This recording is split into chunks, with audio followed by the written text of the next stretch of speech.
How's it everyone who's watching this? This is my 80th video on my channel, and today we're going to be starting a special series focusing on the metaphysics of René Descartes, Benedictus de Spinoza, and G.W. Leibniz. As the title and thumbnail imply, it's the first of these philosophers that we'll be looking at today, introducing what exactly a substance is in philosophy, and how Descartes approaches the notion of essence. In the process, we will also talk about attributes and modes, as well as the debate between what we can call the existentialist and essentialist approaches to metaphysics that raged during the time of a French father of modern philosophy. As a little disclaimer, much of what I know of Descartes is based on the reading found in the book Cartesian Metaphysics by René Descartes. I'll have a bibliography in the description below. Now, without further ado, let's get into it. At this point, a definition of substance would likely be useful. Essentially, the term generally refers to what is ultimately real in a metaphysical system. For rationalists like Descartes, substances usually don't correspond exactly to individual things. Rather, they are what underlie them, although there's quite a bit of nuance, as we will soon see. In this section, we will first look at the various Cartesian definitions of substance, before seeing what he means when he talks about attributes and modes. To begin with, Descartes was writing at a time when scholasticism was one of the dominant schools of thought, defined by its reliance on the ideas of Aristotle and a close connection with theology. The scholastics and Descartes had a tense relationship, to say the least, but I feel that a basic understanding of Aristotelian substance will be quite helpful as we go on. To simplify a bit, the ancient Greek philosopher held that the concept can be thought about through a framework of subjects and predicates, the latter basically being the same as qualities. Being more specific, a substance is something that fulfills three central criteria. First, it must be able to have predicates attached to it without being a predicate itself. Next, it has to be open to receiving predicates that are opposed. And finally, it must be the case that its non-existence would mean a similar non-existence for its attachments. To demonstrate these ideas, this diagram shows that Socrates is a thing that can accept predicates like tired or hungry, despite it being impossible to treat him as a predicate himself. Additionally, it's possible for Socrates to be hot at one time and cold at another, thus fulfilling the second criterion. With these in mind, we can see the final requirement illustrated in how the various predicates that describe Socrates need him, but not vice versa. Socrates doesn't need hunger, but hunger only exists if there's a substance, like Socrates, to attach itself to. With Descartes, this third element is taken to the extreme. Instead of viewing Socrates as what Aristotle would describe as a primary substance, the early rationalist employs a much narrower understanding of what it means to be independent. It's in his Principles of Philosophy that he states, "By substance we can understand nothing other than a thing which exists in such a way that it needs no other thing in order to exist. And indeed, only one substance can be understood, God." For Descartes, a devout Catholic, nothing exists without the involvement of God on some level. As a result, God is the only true substance, since everything else depends on him for its existence. To make this a bit clearer, let's return to Socrates. On the one hand, as we just looked at, predicates like hungry or tired are less real than he is himself. They get some degree of reality from the possibility of being attached to or subsisting in Socrates. On the other hand, the philosopher, at least from a Cartesian perspective, doesn't exist all alone. Just like the predicates, he derives his reality from something even more real than him, an infinite God. In the Meditations, specifically the third, Descartes explains the basis for this by examining what allows him to derive his being. He begins with the possibility that he is the source, but quickly writes this off when he realizes that the nature of time requires something to create him again and again to preserve his existence. Although this might sound a bit strange, the central idea is that, as time goes on, there has to be a power of some sort that can keep rebuilding us in such a way that each passing moment doesn't just slip away. By the fact that, as thinking beings, which we'll soon get to, we aren't conscious of any such power, we can conclude that there has to be something outside of us that we depend on. From this, Descartes moves on to the possibility that our parents fulfill this role as entities less perfect than God. This is also swiftly met with a no, for multiple reasons, the most important for us here being the fact that they themselves would in turn require something to derive their reality. As we go up the chain of causes, we eventually need to come to an ultimate end that can hold everything in place, a spot occupied by God. However, it's important to stress that this isn't the only way that Descartes approaches substance. In fact, it's arguably not even the most important. Rather, although God is the only true substance, there are also created ones that stem from him and are a little closer to the Aristotelian definition.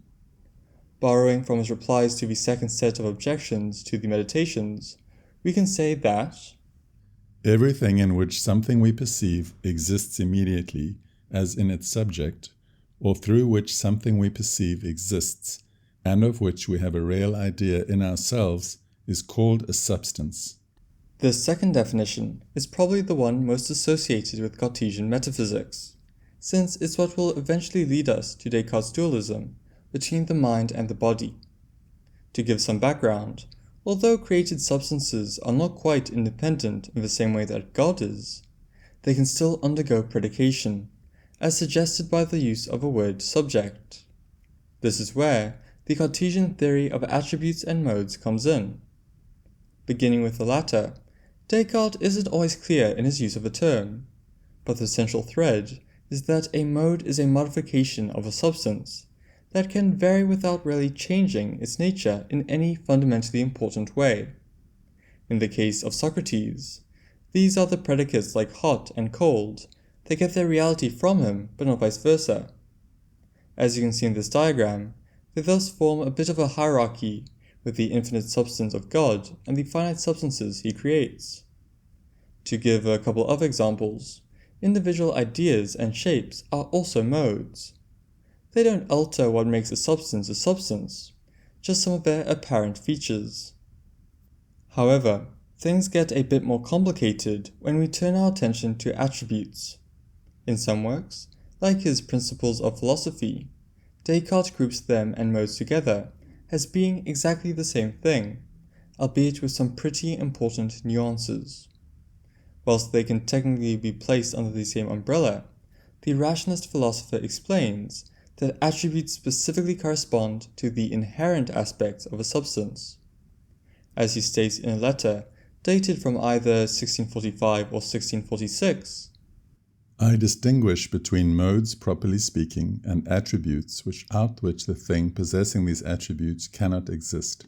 To understand the difference, we can take from Descartes' famous account of sitting before a fire whilst holding a ball of wax. At first, having just been removed from its honeycomb, it tastes sweet, smells of flowers, has a certain shape, and makes a specific sound when tapped. However, this changes when Descartes moves it towards the heat of the flames. Suddenly, all its flavor disappears, and its shape melts away into a puddle, even though it's still recognizable as a thing of some sort. From this, Descartes is able to deduce that those properties aren't what define the wax as such. It doesn't have to smell of flowers or make a thud when struck or whatever else. Instead, those things are all modes, things that it could exist without. Nevertheless, we still have something left. Even if we can't really recognize it as the same thing as what we started with, there are a few consistent elements regardless. The most important is that of extension, which Descartes characterizes as the defining attribute of material substance.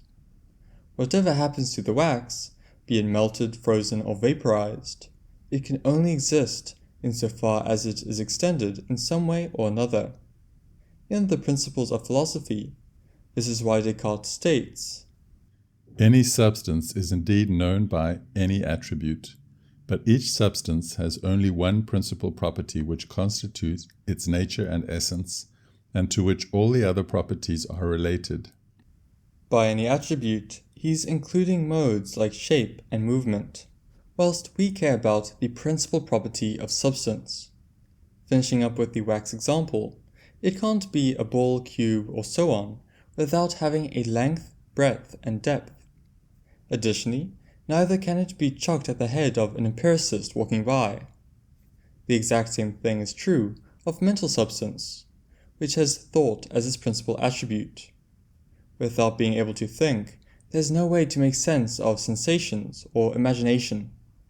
It's with this in mind that we can dive into the details of the Cartesian division between extended and thinking created substances, as well as how Descartes further distinguishes himself from his contemporaries. Whilst the last section was primarily about what exactly substances are and how they differ from modes, this one primarily concerns essences, the fundamental natures revealed by attributes. As we saw earlier, Descartes views thought as the essence of what is mental, and extension as the essence of what is material or corporeal. Just like their corresponding substances, these are complemented by the essence of God, although that will be the focus of another video. Before we get into how Descartes explains extension and thought, it's important to understand how his approach to essences differs from that of many of the late scholastics. The central issue concerns the order in which we can understand the existence and essence of something. For some, like the Spanish priest and philosopher Francisco Suarez, an existentialist approach was preferred, built on two primary ideas. First, as you can see here, we can only know the essence of something after we know it exists. Second, we can know the existence of something without knowing its essence. When Descartes entered the scene, this was completely flipped on its head. Instead of following scholastic existentialism, he took a radically essentialist position, one where existence is only secondary. Although many scholastics didn't deny that you need to know something about a substance before you know that it exists, they were very explicit, believing that the essential definition, or what ultimately characterizes its nature, is not necessary. For example, St. Thomas Aquinas argued that we can recognize something as real based on its modes, at least insofar as there is something there. If we're a bit looser with the term essence than Descartes, and define wax as something extended and malleable that makes a thud when you whack it, we don't need to hit it to know that it exists. Seeing it is enough. Although this might sound quite reasonable, Descartes disagrees. In his first set of replies to objections against the Meditations, he states, "According to the rules of true logic, before we ask of anything whether it exists, we must first understand what it is." One of the biggest differentiating factors in this debate concerns the senses. Basically, although they don't deny that sensory data can be misleading, the scholastics still rely on it as a source for determining the existence of things. Working out their essence afterwards is an empirical matter, with Suarez stating that all knowledge first comes from the senses. This contrasts Descartes' approach on a fundamental level. A significant feature of the Cartesian method involves trying to lead the intellect away from a dependence on sensory information, which Descartes says could be, for all we know, manipulated by an evil spirit set on deceiving us. Although skepticism eventually softens, Descartes is steadfast in his denial of an empiricist path towards knowing substances and the essences that define them. By withdrawing from the senses, He argues that we can discover innate ideas inside ourselves that point towards thought, extension, and perfection. This innateness, along with the power of reflective thought, is one of the defining features of rationalism, leading to its distinction from empiricism proper, which often describes the philosophy of thinkers like John Locke and David Hume. To conclude this section, by lingering on these innate or common notions, Descartes himself says, "Nothing concerning substance can be accepted as true unless it is deduced from common notions, whose truth we cannot doubt, with such certainty that it must be considered as a mathematical demonstration." Now we can turn to created substances themselves, as well as to the specific essences that define them. Following the order of the meditations, we'll start with mental substance and thought first, particularly since they are the most intuitive. Like we just discussed, Descartes begins his argument by doubting everything, admitting the possibility that all we experience externally is nothing more than a dream. From this perspective, he can convince himself that animals, balls of wax, and so on don't exist. However, it's impossible to do the same to his own existence. Even if we are deceived by an evil spirit, it can't do anything about the fact that we are something to be deceived. Nevertheless, this is only a tentative position. As Descartes explains, it simply means that the phrase "I am, I exist" is true when stated or imagined. To work out what exactly it means to be, we first have to go further and find the essence that makes it possible. Moving down a laundry list of possibilities, we have already determined that the I in question is neither a body nor our perceptions. Likewise, it can't be movement or eating, since those require a body too. At the end of this reduction, where what could stem from the evil spirit's deception is systematically stripped away, Descartes comes to the conclusion that the only thing left is thought. It is this that lets him doubt and undertake a skeptical reduction in the first place, after all. But like this, it might seem that Descartes is abandoning his essentialism, since he's proceeding from "I am, I exist" to defining the essence of a substance as thought. However, he still distinguishes himself from the scholastics in a number of important ways. In particular, whilst Suarez denies that it is possible to know the nature of a soul, particularly by self-consciousness, Descartes holds that being directly acquainted with its essence comes part and parcel with knowing that it exists.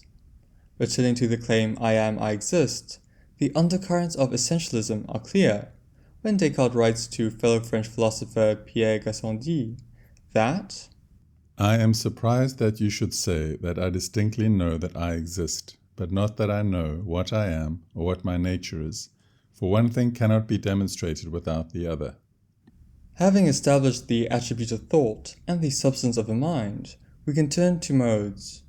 For now, the important ones are ideas, which are separated into three main categories. First, there are innate ones, the common notions from before. Including the ideas of God, extension, and thought, they have their origin in our nature as thinking things, and contrast the second class, that of adventitious ideas. These come from without, like in the case of the heat felt when close to a fire. Finally, factitious ideas make up the last group, those that take their content from the other two, like a Pegasus made from combining the idea of a bird and the idea of a horse. All of these share one major thing. They represent objects to the mind, be they divine or temperature-based. As this latter example shows, it is important not to think about them as images. Ideas are much broader. However, they are also not the only kind of mode that belongs to mental substance. Descartes characterizes ideas as simple, being the building blocks of complex modes like doubting and judging. He ties this distinction to a separation between the faculties of the intellect and the will. The former produces ideas themselves, whilst the latter takes that and does something to it. For example, in the case of judgment, the intellect presents something like the Pythagorean theorem, the content of which is then affirmed or denied by the will. To use an example from a Cartesian dictionary, eating a chocolate cake also involves both faculties. First, the intellect represents the idea of a cake to the mind. Second, the will pushes us to eat it. Working together, these are thus responsible for more complicated thoughts. Coming back to ideas themselves, they help us bridge the gap between the created substance of the mind and the true substance of God, as well as his essence of perfection. As we touched on earlier, it is specifically an innate idea, although why exactly is useful to know. Going by elimination, we know that an idea of God is not adventitious. It could only be so if we previously saw, smelt, heard, touched, or tasted him, something that Descartes rejects, as his view of God is very much immaterial. Likewise, it can't be factitious. The idea of God represents something that is actually infinite, whilst of ideas in our mind can only ever be potentially infinite. As we will explore in more depth in the next video in the series, the notion of actual infinity is central to Descartes' understanding of God, with him stating, "By the name God, I understand an infinite, independent, supremely intelligent, supremely powerful substance, by which I myself and whatever else exists, if anything else does exist, was created." Leaving this to the side for now, it's time to look at material substance and the attribute of extension. Although we talked a bit about it earlier with the example of wax, it might be worth it to look at another example Descartes gives, that of a stone. In the Principles, he explains that we can strip material substance down in two ways. First, by seeing what remains when it undergoes changes, and second, by realizing that some aspects don't have to be thought of as belonging to it. Considering the former technique, just like heating the wax changes its shape, crushing a stone causes it to lose its hardness. However, no matter what you manipulate, it never loses its status as extended. Moving on, the latter technique is a bit more interesting. Here, the central idea is some qualities we might associate with rocks or with wax don't actually belong to them, but instead find their origin in our perception. This can be the case with whiteness or greenness, or tastes like bitter and sweet. In the Cartesian framework, being mechanical, these sensible qualities are considered to be nothing more than what results from the movement of bodies. Immediately, this raised quite a few objections from Descartes' contemporaries. In particular, many were uneasy with this claim that bodies are solely extended, arguing that such a position treats corporeal substance as nothing more than an abstraction.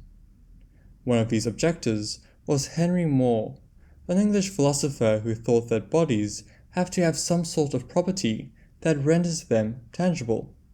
Additionally, he felt that the Cartesian framework does not account for the impenetrability of matter, which for him was the main separator between it and spirit.